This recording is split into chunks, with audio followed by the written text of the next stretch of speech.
কাগজের ফুলে কভু ভ্রমর আসে না, মরা গাছে কখনো ফুল ফোটে না।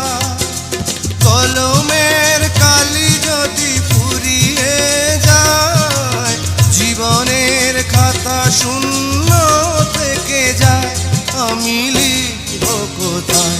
তুমি বন্ধু আমার চির সুখে থাকো, আমি একা সুখে দুঃখে হেসে যাব।